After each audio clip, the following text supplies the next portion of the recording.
Kaugnay po sa total pogo ban na utos ni Pangulong Bongbong Marcos, kausapin na po natin si PAGCOR Assistant Vice President for External Communications, Catalino Alano Jr. Magandang umaga at welcome po sa Balitang Hali. Magandang umaga po.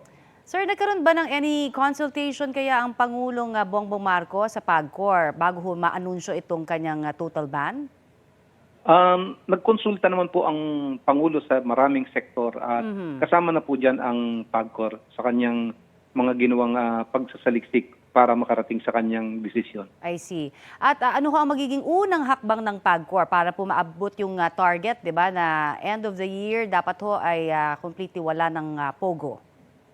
Ang prioridad po natin ngayon ay magkaroon kaagad ng pagpupulong sa mga kinatawan ng DOLE at sa ating mga economic managers para magpag-aralan kung paano mamimitigate yung mawawala ng mga trabaho sa pagbaban natin sa POGO. Opo, 20,000 po kasi yung mga nagtatrabaho sa POGO.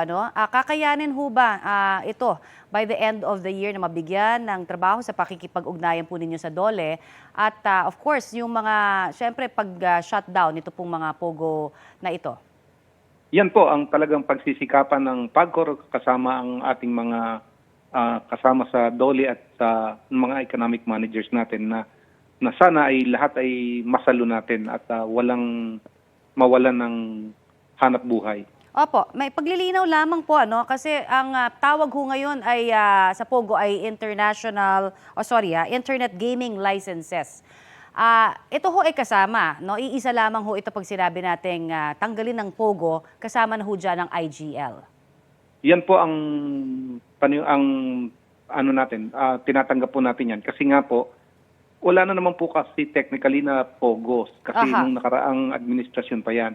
Sa ilalim po ng kasalukuyang administrasyon, nagpalit na nga po tayo ng mga sistema at ang tawag na natin ay Internet Gaming Licensees.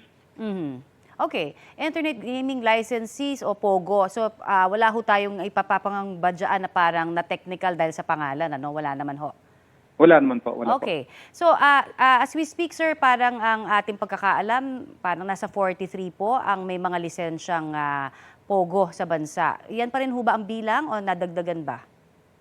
Yun pa rin po ang number of licenses natin. Pero bukod po dyan, meron po tayong mga 20 na service providers.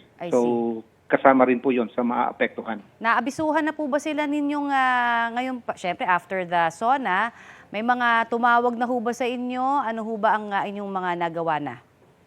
Ginagawa pa po natin yung mga necessary paperwork. I-inform po natin formally yung ating mga licensees dun sa naging desisyon ng Pangulo. So hindi naman po ganong kabilis nating nagagawa. Pero alam naman po nila na alam po natin na siguradong napanood din nila ang pahayag ng Pangulo.